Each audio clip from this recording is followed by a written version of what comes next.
అడిగిన ప్రశ్నలకు అధ్యక్ష, ముఖ్యంగా గత ప్రభుత్వంలో అధ్యక్ష రాష్ట్రంలో ఈరోజు నేను క్రీడా శాఖ మంత్రిగా ఈ సభలో చెప్తున్నాను అధ్యక్ష, ఎందరో లక్షలాది మంది పేద క్రీడాకారులతో ఆడుకున్నారు అధ్యక్ష, వాళ్ళ భవిష్యత్తుతో వాళ్ళ జీవితాలతో.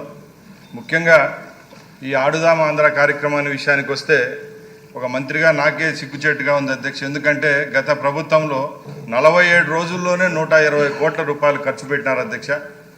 గత 5వ తారీఖున శాసనమండలిలో కూడా గౌరవ సభ్యులు ఇదే క్వశ్చన్ మీద డిస్కస్ చేయడం జరిగింది అధ్యక్ష. వివిధ మీడియా మార్గాల ద్వారా కూడా ఆడుదాం ఆంధ్ర అనేది ఒక స్టేట్లోనే పెద్ద ఇష్యూగా జరుగుతూ ఉంది. కాబట్టి మేము మొన్న మండలిలో అలాగే ఇక్కడ కూడా చెప్తున్నాం అధ్యక్ష, 45 రోజుల్లోనే దీని మీద ఒక విజిలెన్స్ కమిటీని అలాగే సిఐడికి ప్రోబ్ చేశాం అధ్యక్ష, హౌస్ కమిటీకి.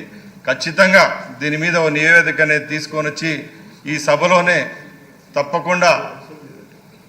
తప్పకుండా రాష్ట్రంలో గత ప్రభుత్వంలో జరిగిన స్పోర్ట్స్ విషయానికి ఆడుదాం ఆంధ్రానే కాదు అన్ని విషయాల్లో ఏం జరిగిందో అన్ని సభ దృష్టికి తీసుకొని వచ్చి అక్కడ ఎవరైతే దోషులుగా ఉంటారో అధికారులు అయితేనే ప్రజాప్రతినిధులు తప్పకుండా వాళ్ళ పేర్లను కూడా బట్టబయలు చేసేదానికి సిద్ధంగా ఉన్నామని సభాముఖంగా తెలియజేసుకుంటున్నాను అధ్యక్ష. మినిస్టర్ గారు, సార్ దీని మీద సభ్యులు అడిగింది ఆవేదన అర్థం సభ్యుల కోసం కాదని అడిగేది. చాలా అవినీతి జరిగిన విషయం అందరికీ రాష్ట్ర ప్రజలందరికీ తెలుసు. ఇంకా పూర్తిగా వివరాలన్నీ కూడా ప్రజల్లోకి తీసుకెళ్లాల్సిన అవసరం ఉంది. స్ట్రిక్ట్గా ఎంక్వైరీ చేయించండి తప్పకుండా. 18 రోజులు ఎంతలో 120 కోట్లు అని ఖర్చు పెట్టడం ఏంటండి? ఎక్కడ మేము చూసాం మా ఏరియాలో. మీ ద్వారానే హౌస్ కమిటీకి కూడా దీని మీద మీరు సీరియస్ తీసుకోండి సార్. తప్పకుండా పబ్లిక్ తెలియాలి ఎంత అవినీతి జరిగింది ఎలా జరిగిందని పబ్లిక్ తెలియాలి. సీరియస్ తీసుకోండి తప్పకుండా. Thank you. Next question, agriculture minister గారు, సభ్యులు లేరు. మంచి అవకాశం పోయింది అధ్యక్ష. మీ ఇష్టం ఆన్సర్ ఇస్తారని చెప్పండి, నాకు అభ్యంతరం లేదు. కానీ సభ్యులు లేనప్పుడు ఆన్సర్ ఇంటూ ఆన్సర్ అంటే ఏ నిర్ణయం తీసుకుంటే ఆ నిర్ణయానికి కట్టుబడి ఉంటా. మీరు ఏ నిర్ణయం తీసుకుంటే ఆ నిర్ణయానికి కట్టుబడి.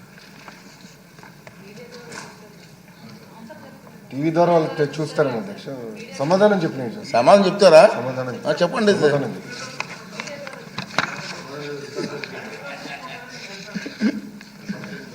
అధ్యక్ష, వ్యవసాయ శాఖ చాలా ఇంపార్టెంట్ అధ్యక్ష. ఓకే.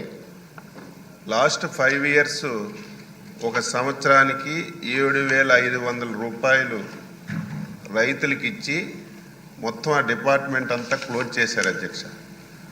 ఒక రైతు వ్యవసాయం చేయాలన్నా లాభసాటిగా పొందాలన్నా ఆ 7,500 సరిపోదు అధ్యక్ష. ఈరోజు మనం అన్నదాత